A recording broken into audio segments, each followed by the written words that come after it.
Hello everyone. Today we're going to see the question, the last stone weight, and this too is from the heaps playlist. So given what are you going to get in the input? You're going to get an array of integer stones where stones I is the weight of the ith stone. For example, you can see this, right? And then what does the question statement says? Out of all the stones, you have to pick up the heaviest of the two stones. And then what you have to do? You have to smash the two heavy stones together. If their weights would be equal, we're going to get nothing.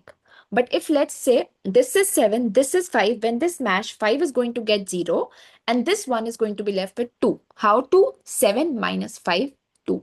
Got it? And if this is 5, this is 5 and we smash them together, you're going to get 0. Nothing you're going to get. So you see, if x is equal to y, both stones are destroyed. We do not have any stone now.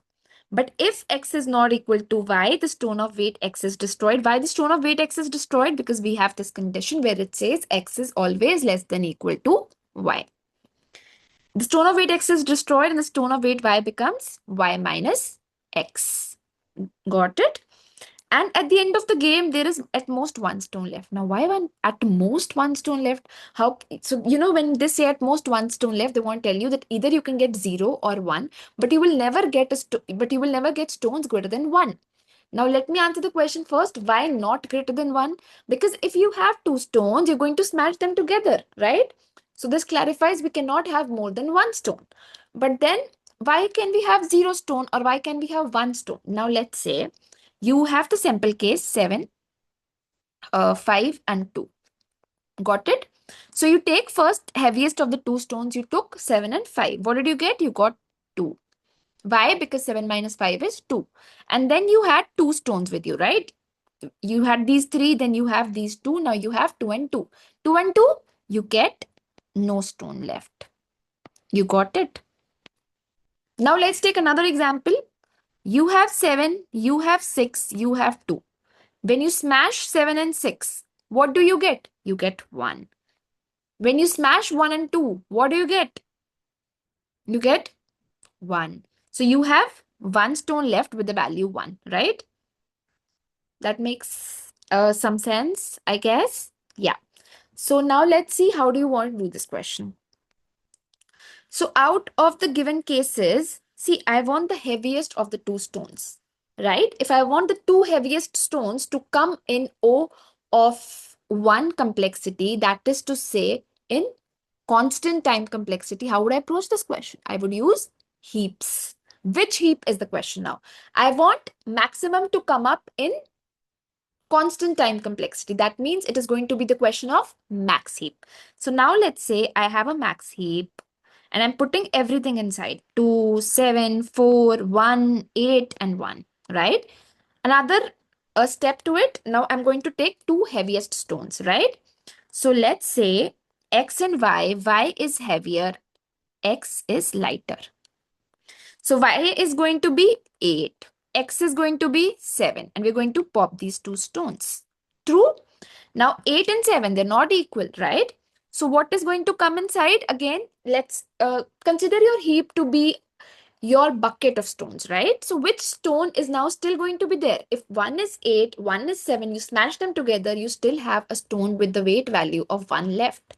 So you have 1 added to your bucket. Make sense? Again, you're going to pick two heavier stones. Which two heavier stones you're going to pick for this time? You're going to pick 4. You're going to pick 2. You pick 4. You pick 2. What is going to happen? What is going to next happen?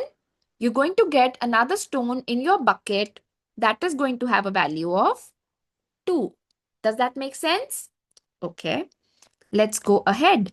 Now what you're going to have? You're going to again pick two heavier stones. This one, 2, and any one you can pick up. Let's say I pick this one up. And now that is on to you which one you pick up. That is a very, a non-differentiable case. 2 and 1. Y is 2, x is 1. Now what do you do? You put in again another stone that has the value of 1. Now you see, in the bucket you have 3 1s. What will happen next? You have to pick two of the heavier stones. But now you're going to pick one, and let's say I pick this one. So you have 1 and 1. If both the stones have the same weight, 1, 1, they smash together. Nothing. You get Nothing. So no stone is going to be added in the bucket. So what is left? 1 is the stone that is left. So what do you have to return? You have to return 1 in this case. Everybody clear with this? Okay. So now let's go to the code part of this. Let's go to the coding part. Okay. Let me change the color. Okay. So what we have to return? We have to return an integer because we're not going to get more than 1 value. Either we're going to return 0 or we're going to return the weight of the last stone left. Right? So let's name it int last stone weight. What do we have? We have vector of integer that is called stones. And this is the only input we have, right? So let's go in. What do we need? We need a max heap. How do I know we need a max heap? Because I need the largest elements in constant time complexity. So let's define it. I need basically a priority queue int, what I will call it, let's call it max heap. So what will I do first? I'll put all my elements from the stones vector into my max heap. Okay. Max heap dot push stones I, right? Now what I have to do? While max heap's size is greater than 1, because I need at least 2 elements if I have to pick them up. Because if I take 1 element, who am I going to smash it with? No. Because, and if there's only 1 element left, that is my answer. So when do I have to run the when do I have to run this while loop? When I have at least 2 stones there that can be smashed against each other. So let me call up an integer. Okay, what did they have as an integer? We're going to put that. So the first one we're going to call y. Why? Because the first one is going to be the largest of the two or equal. Y has to be greater than equal to x. So first element that I'm going to pop out is going to be y. So int y is what? Int y is my max heaps top. And then I'm going to pop. Make sense?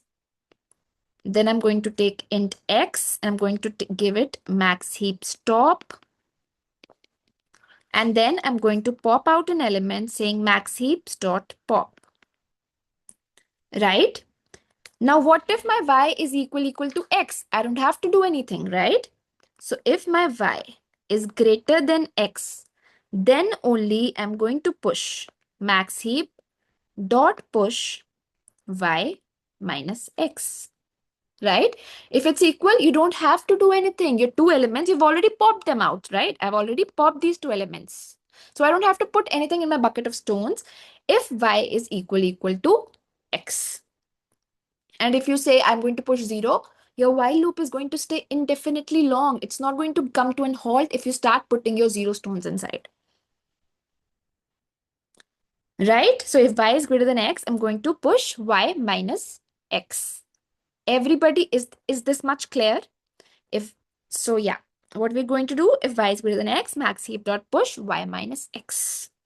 And now, if my max heap is going to be empty, then I'm going to return 0.